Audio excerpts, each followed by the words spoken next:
Olá, muito bem-vinda, bem-vindo à série de entrevistas do G1 com os candidatos à Prefeitura do Recife. Foram convidados todos os candidatos. Os que pontuaram acima de 5% na pesquisa Datafolha divulgada no dia 22 de agosto foram entrevistados ao vivo, com duração de 1 hora. Os que não atingiram 5% tiveram entrevistas gravadas, com duração de 30 minutos. O nosso convidado de agora é Vitor Assis, candidato do Partido da Causa Operária, o PCO. A nossa conversa vai ficar disponível na íntegra, tanto em vídeo quanto em áudio, no G1, no Globoplay e nas plataformas de áudio. Seja bem-vindo, candidato. É um prazer recebê-lo. Muito obrigado, é um prazer estar aqui com vocês. A gente vai trazer um pouco da história de Vitor Assis, jornalista, membro do PCO desde 2015 e integrante do Comitê Central Nacional do Partido. Vitor Assis Silva é editor do Diário da Causa Operária, jornal mantido pelo PCO. Em 2018, foi candidato a deputado federal, mas não foi eleito. Em 2020, se candidatou a prefeito do Recife, mas teve o registro da candidatura negado por falta de representação formal do PCO na cidade. Em 2022, se candidatou novamente a deputado federal e agora, aos 29 anos, tenta pela segunda vez ser prefeito do Recife. A nossa entrevista vai ter uma duração de 30 minutos, como falei, a partir de agora, candidato. E aí a gente, para começar nossa entrevista, gostaria que o senhor falasse por que o senhor queria ser prefeito do Recife e o que é que ele credencia para pedir o voto ao eleitor. Bom, eu particularmente, não foi uma decisão minha, né, ser candidato, foi uma decisão do conjunto do partido. Mas eu acho importante estar aqui nesse momento porque nós vemos a eleição como uma oportunidade de apresentar o nosso programa, apresentar o programa do PCO, programa de luta do povo trabalhador, programa de reivindicações da classe trabalhadora para a atual etapa, né? Então, a decisão de sair candidato foi uma decisão tomada numa conferência nacional do partido, em que discutiu o programa do PCO para as eleições e discutiu também seus candidatos. Meu nome foi indicado, eu aceitei a missão e estou aqui para representar o nosso programa de luta. Vamos então falar um pouquinho sobre esse programa então. Um dos pontos mais polêmicos do programa de governo do PCO é de que no caso de conseguir conquistar a Prefeitura do Recife, o objetivo é não governar junto com a Câmara de Vereadores. Como é que isso seria possível, né, dentro de um sistema democrático e constitucional que a gente vive? O objetivo é abolir o poder legislativo? Não, o objetivo, quando a gente fala de não governar com a Câmara de Vereadores, é que nós consideramos que a Câmara dos Vereadores, embora ela seja instituída por eleições, ela não expressa a vontade popular, né, especificamente. Isso tem a ver com a própria denúncia que nós fazemos do processo eleitoral. Uma candidatura como a nossa, né, como a gente vem explicando nos programas, ela tem muito mais dificuldade de se fazer conhecida do que os candidatos, né, de partidos grandes que estão aí já associados ao grande capital. Então a Câmara dos Vereadores ela expressa muito mais o resultado de um grande esquema político, né? Ela expressa muito mais uma vitória, né, dos candidatos com grande poder aquisitivo, né, que tem um lobby por trás, né, os grandes empresários e banqueiros, do que o povo em si. Por isso que para nós o que vem da Câmara não é necessariamente a vontade popular. Nós queremos governar com o povo, quer dizer, nós queremos criar conselhos, criar comitês nos quais a população possa participar e utilizar isso daí como um instrumento de pressão para fazer valer a vontade do povo. Então nós vamos dar preferência sempre, por exemplo, quando nós formos discutir o orçamento da cidade, quando nós formos tomar uma decisão em relação à saúde, nossa prioridade vai ser, né, de formar conselhos no qual a população possa participar, possa opinar, possa tomar as decisões e depois vamos chamar a população para pressionar a Câmara dos Deputados para que aprovem os projetos que forem dela tirados. Seria diferente do que hoje acontece nas audiências públicas, em que a população já pode participar, também pode ser ouvida? Sim, seria diferente. Vamos repassar para um outro ponto que o senhor traz. A primeira mensagem do plano de governo do PCO é que apenas trocar a prefeitura não é o suficiente. Como postulante aí ao cargo de prefeito do Recife, o que é que o senhor acha que a população deve fazer para além da escolha do gestor ou da gestora municipal? Um pouco disso eu já expliquei, né? A gente acha que nem mesmo os candidatos do PCO, que são pessoas comprometidas, profundamente comprometidas com a luta dos trabalhadores, eles são individualmente capazes de promover uma grande mudança. A gente não acredita na figura do salvador da pátria. A gente considera que é preciso ter uma participação massiva da população no processo político, porque nós entendemos a política como uma luta, né? como uma guerra, em certo sentido, né? Uma guerra de interesses. De um lado estão os interesses do povo, né? Que demanda por educação, saúde, saneamento básico, emprego. Por outro lado estão as grandes corporações, né? Que colocam os interesses o lucro acima dos interesses da população. Para vencer essa guerra, é preciso muita força. Quer dizer, é preciso uma participação ativa. É preciso o que a gente chama de mobilização. Nós não temos condições de implementar nenhuma mudança, por mais bem intencionado que seja o governante, se não houver uma mobilização dos trabalhadores, né? Se os trabalhadores estiverem na posição passiva. Não basta ir lá, votar e escolher o candidato. Precisa estar nas ruas todos os dias para defender os seus interesses. Então, seria como na figura de um prefeito, estar em busca da opinião, do apoio popular para tomar cada decisão à frente da gestão da prefeitura. Seria isso? Sim, seria isso. Bom, e a gente vai falar um pouquinho mais do seu plano de governo, que ele é nacional, né? Ou seja, é o mesmo plano de governo para todos os candidatos e candidatas do PCO em todo o Brasil. Ele não muda de cidade para cidade. Então, sendo assim, ele não traz propostas específicas para o Recife. Como é que o senhor fará para resolver problemas específicos da cidade, caso seja eleito? Então, salvo engano, é o primeiro ponto do nosso programa.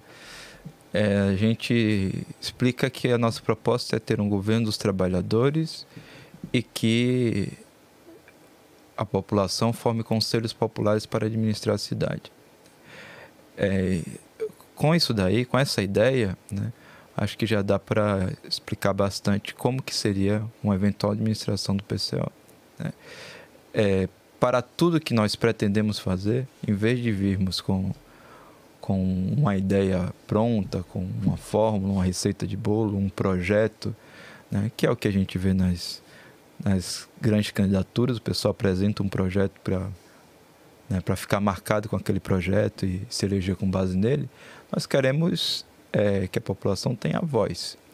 Então, por exemplo, nós não temos aqui uma proposta específica do que fazer no bairro da Mostardinha, mas a gente deve, num governo nosso, os trabalhadores do Mostardinha ou de qualquer bairro, né, teriam o seu conselho local, né, apresentaria as demandas e para nós essas demandas teriam que ser automaticamente cumpridas. E teria um planejamento tipo, vamos ouvir durante quanto tempo, depois de tanto tempo a gente vai receber essas propostas, em quanto tempo a gente vai agir, como é que seria isso na prática, candidato?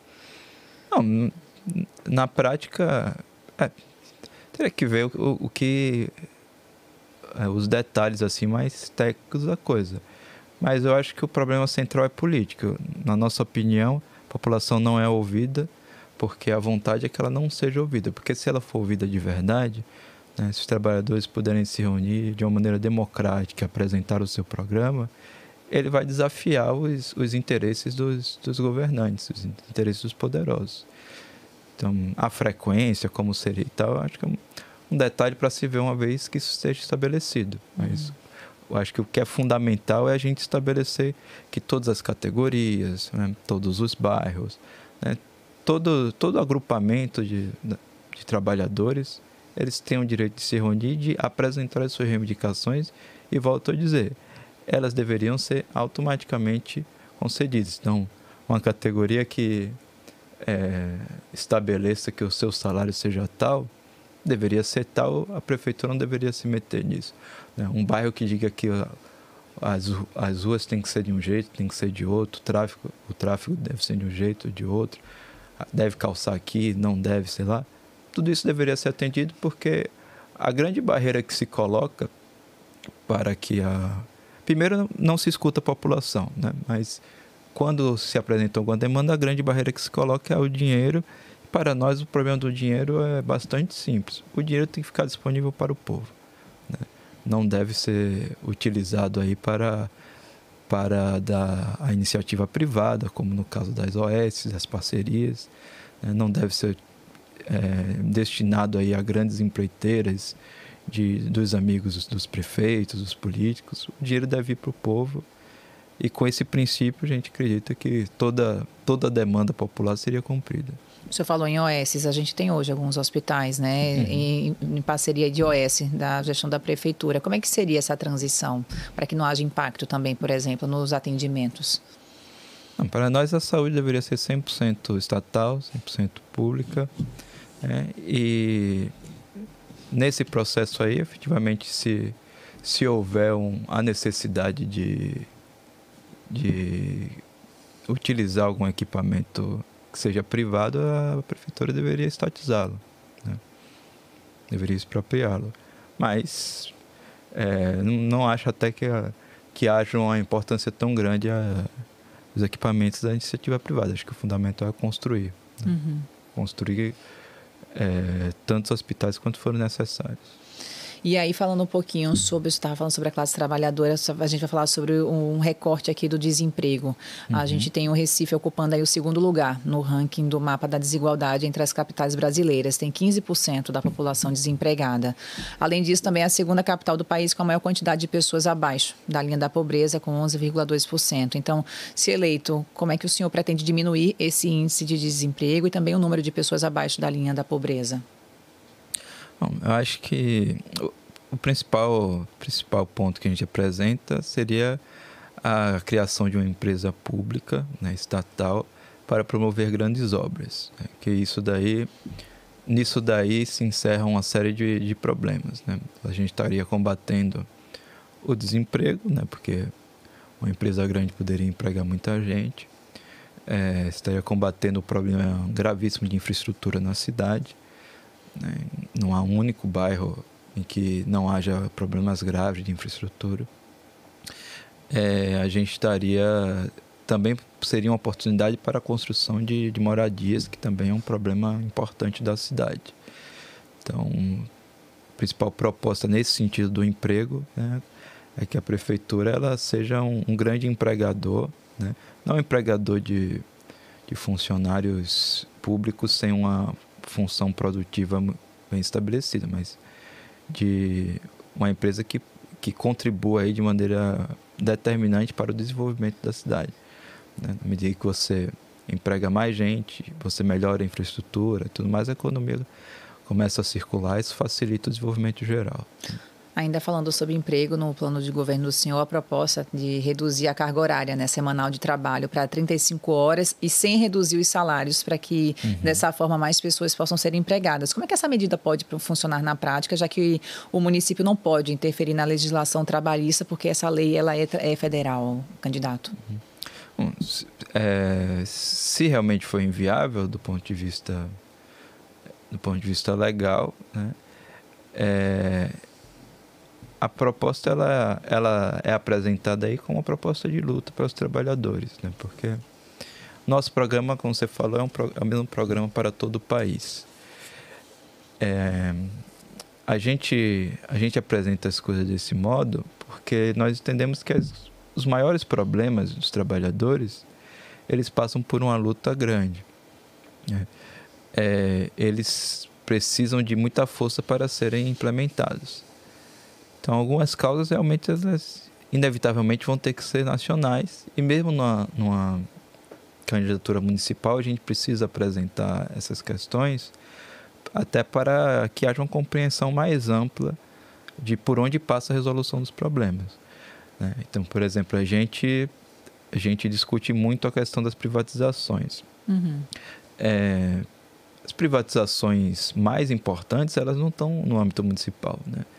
Você, como prefeito, você pode dar combate a uma parte delas, mas o nosso objetivo é apresentar de conjunto o problema da privatização. O problema da privação de uma empresa como a Eletrobras. A Eletrobras é uma empresa nacional, mas isso daí interfere diretamente na questão municipal.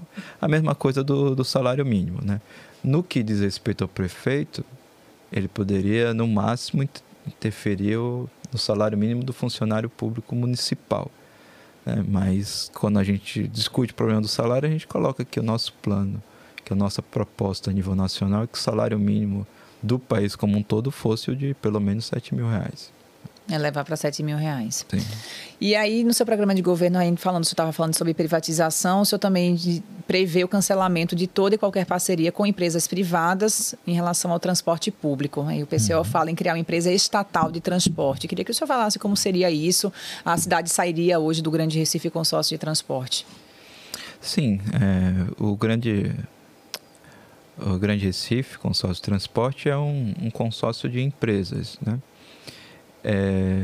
De empresas privadas que nós não temos os dados exatos aqui, mas que elas abocanham aí uma parcela muito significativa do orçamento do Estado, né, porque elas recebem dinheiro público e, ao mesmo tempo, do dinheiro do próprio trabalhador, né, que não basta aí pagar impostos abusivos, né, nós somos a favor da abolição de todo o imposto sobre a população pobre, né, sobretudo imposto sobre o consumo.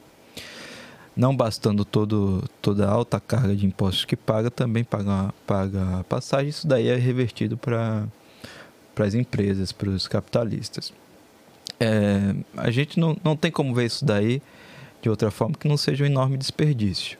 Né? É muito, muito, muito dinheiro para as empresas, num sistema que não é racional, um sistema que só é estabelecido, né, por causa das conveniências, por causa das relações diretas que há entre essas empresas e as candidaturas que vencem as eleições. E como é que vocês pensam, então, o funcionamento desse transporte coletivo? Seria uma empresa estatal, né, 100% estatal, e controlada pelos trabalhadores. Quer dizer, aqui vale aquele princípio que a gente explicou no início.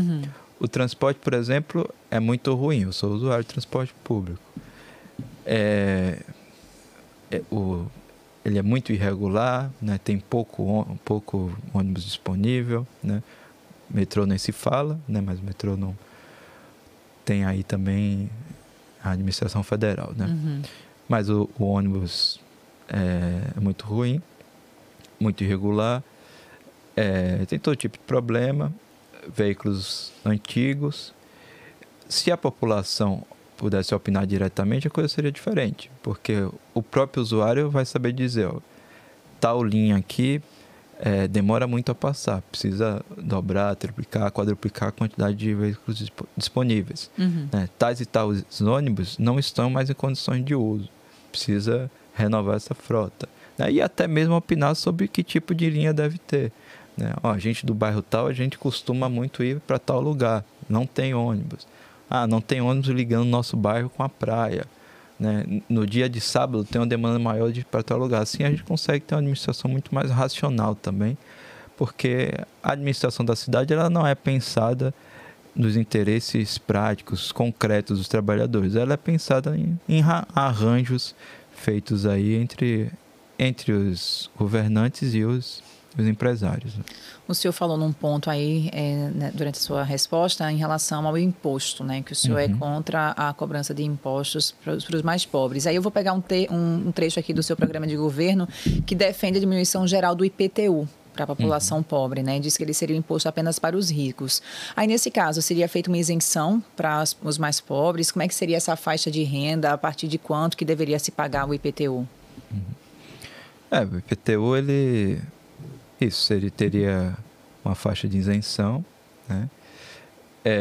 Nós não temos um valor exato aí, mas, obviamente, se a gente considera que o salário mínimo deveria ser pelo menos R$7.000, né? Ninguém que receba menos de que isso daí teria que pagar IPTU, né? O IPTU, assim como outros impostos, ele deveria servir para taxar, sobretudo, a especulação imobiliária e os grandes negócios, né?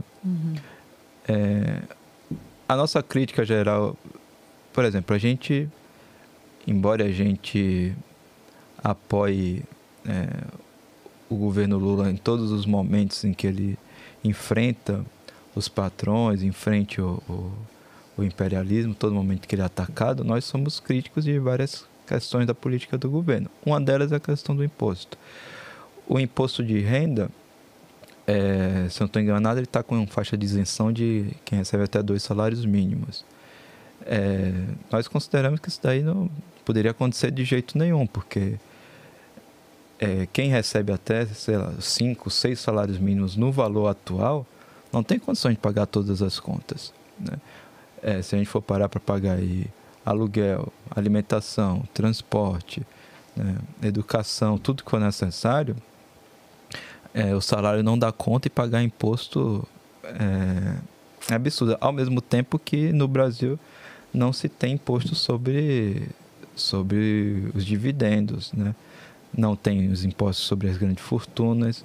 Justamente quem é onerado, o sistema tributário onera principalmente os pobres, né?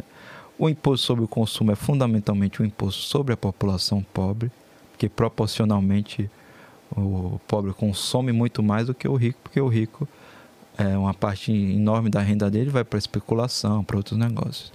E IPTU também seria assim, né? Não deveria se taxar a pessoa que se esforça para conseguir ter um teto onde morar, né? Se é para ter um imposto desse tipo, deveria ser só quem realmente paga as contas com muita tranquilidade, que usa imóvel para outros fins. Então, com certeza seria aí numa faixa muito superior aos R$7.000 quem pagaria.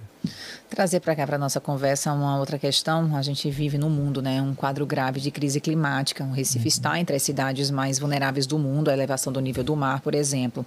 A maior parte desses problemas são provocadas justamente pelos problemas do sistema capitalista, que é tão criticado pelo PCO. No entanto, as palavras meio ambiente e clima não aparecem em nenhum momento no programa de governo do partido. Em uma possível gestão do senhor, como é que seria tratada essa temática da crise climática? Bom, a questão do meio ambiente, né, os problemas que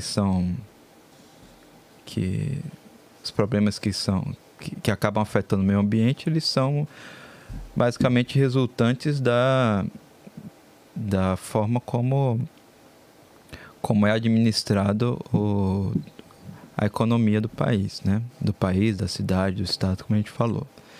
A gente acabou de explicar que do transporte não há um sistema racional, não se prioriza o que a população precisa efetivamente, né? Mas sim outros interesses. Da mesma forma, você vai ter o funcionamento da indústria, o funcionamento social no geral.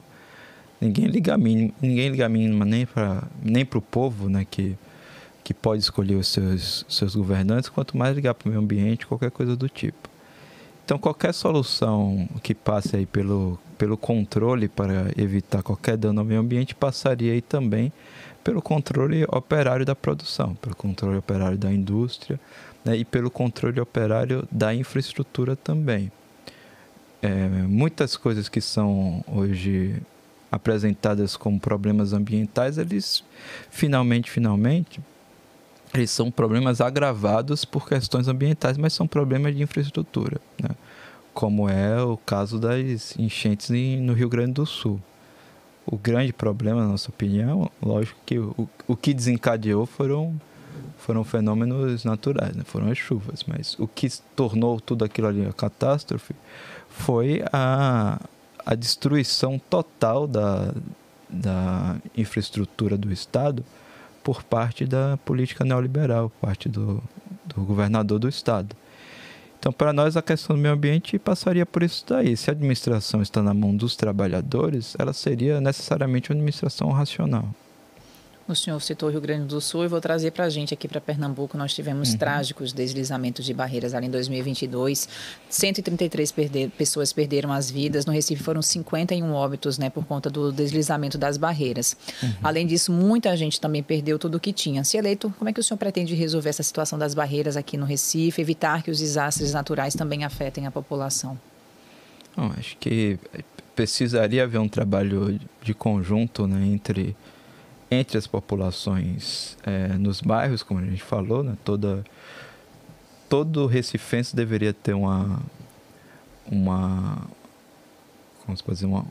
relação direta com o poder público através dos seus conselhos em bairros, nos seus conselhos locais de moradia, né? Às vezes mais de um conselho por bairro, a depender do tamanho do bairro.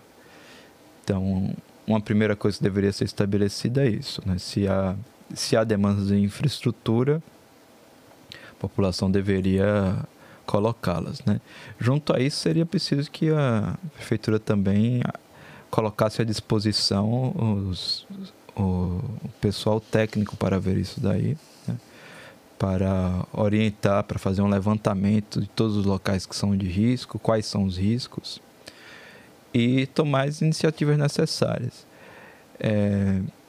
Acontece muito problema de deslizamento e coisa do tipo, primeiro porque os prefeitos não querem investir o dinheiro necessário, né? Um primeiro problema que é sempre recorrente, né? O pessoal quer guardar dinheiro para os amigos, para os banqueiros, para os empresários.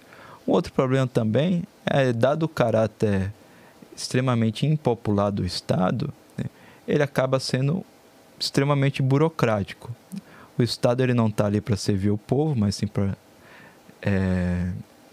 atender interesses particulares.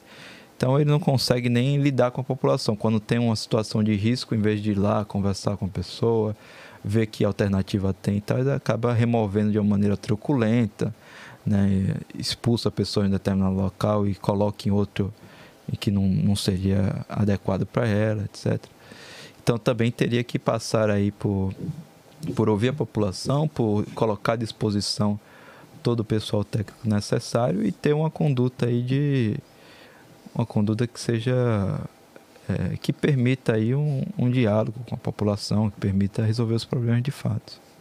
A gente também quer falar de segurança pública. Nós passamos aqui menos de 5 minutos para o fim da nossa entrevista, mas quero falar sobre isso, porque acabar com a polícia é uma das propostas do PCO para a segurança pública. No caso da prefeitura, não há força policial, apenas ali a guarda municipal. Então, se eleito, o senhor defende a extinção da guarda municipal, é isso? Sim, sim. A gente coloca a gente já contra a polícia porque isso ajuda a explicar o próprio problema da guarda municipal.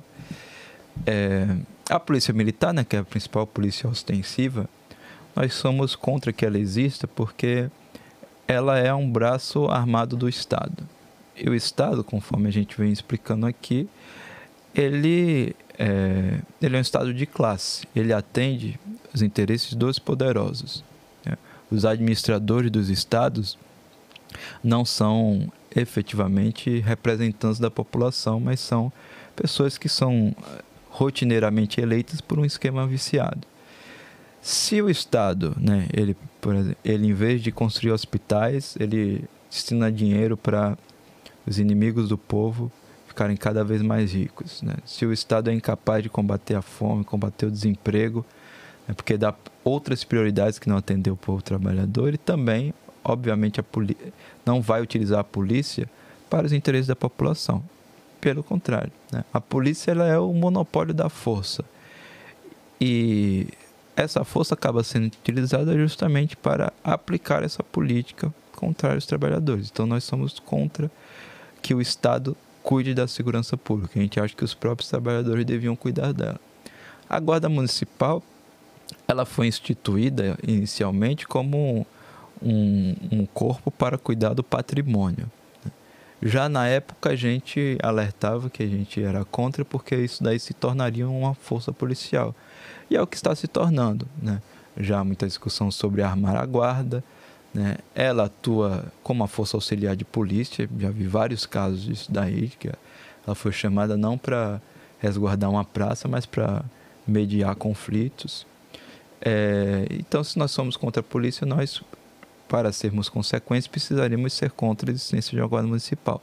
Nós somos a favor que a própria população tenha as suas polícias. Quer dizer, eu queria que o senhor explicasse melhor como seria na prática. Você falou que o trabalhador que deveria fazer a segurança. Como seria? O trabalhador estaria armado, não estaria armado? Como seria na realidade?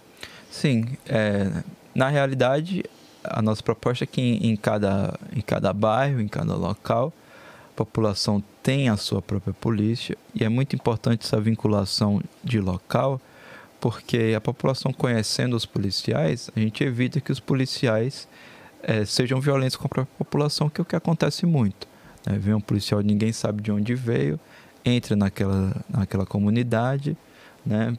Faria a seleção ali na própria localidade. Vamos supor, Mostardinha, o policial viria da Mostardinha e trabalharia na Mostardinha. Seria isso? Sim, no Ibura, por aí vai, em Afogados. Seriam pessoas de lá mesmo, que seriam conhecidas pela comunidade e cujos comandantes seriam eleitos pela própria comunidade. Assim, a gente teria eleitos e com mandato facilmente revogável. De modo que, se a população não estivesse gostando do serviço dele, seja porque ele fosse excessivamente violento com a população, ou seja porque ele não estivesse cumprindo a função, né, como a gente vê no caso hoje da polícia, que há muitos casos de corrupção, ele poderia ser facilmente substituído, né? E, obviamente, essas guardas locais, essas milícias operárias teriam que estar armadas, né? Mas aí a gente tiraria as armas das mãos do Estado e passaria para a população. Bom, candidato, é isso. Nós estamos chegando ao fim da nossa entrevista. Quero agradecer aqui pela sua presença. Muito obrigada por ter vindo conversar com a gente. Nossa, agradeço. Tem então um minuto? Oi? Não, pode falar. Tudo bem, então. Muito obrigada. Até a próxima. Muito obrigado. É isso, gente. Termina aqui mais uma entrevista do G1 com os candidatos à Prefeitura do Recife. A íntegra das entrevistas vai ficar disponível no G1, no YouTube, no Globoplay e nas principais plataformas de áudio. Agora os nossos créditos. A coordenação é de Luísa Mendonça, a produção é de Alice Albuquerque, Paulo Veras, Pedro Alves e Rafael Souza. Na coordenação de vídeo, Tatiana Caldas. Na direção de imagem, Marlon Vital. O técnico de sistema é Gabriel Eme. Na captação de áudio, Eliel Silva e o Kia Santos. Os operadores de câmera são Fernando Escandura, José Maurício e Anchieta Américo. O assistente de estúdio é Careco Wave. A assistente de plataforma é Aline Cavalcante. O editor de mídia é Pedro Henrique. O videografismo é de Daniel Silva. Os analistas são Gutenberg Sampaio e Laura Abreu. Os líderes de tecnologia são Alessandro Mendes e Gabriela Alencar. Os produtores de tecnologia, Hugo Marinho e Vitor Parente. A editora-chefe do G1 é Cláudia Croitor e o diretor Renato Franzini. Angélica Tasso é a gerente de jornalismo do Recife. Na direção de jornalismo da Globo, Miguel Ataíde. Diretor responsável, Ricardo Vilela. E eu sou Clarissa Góes. Fico por aqui. Até a próxima.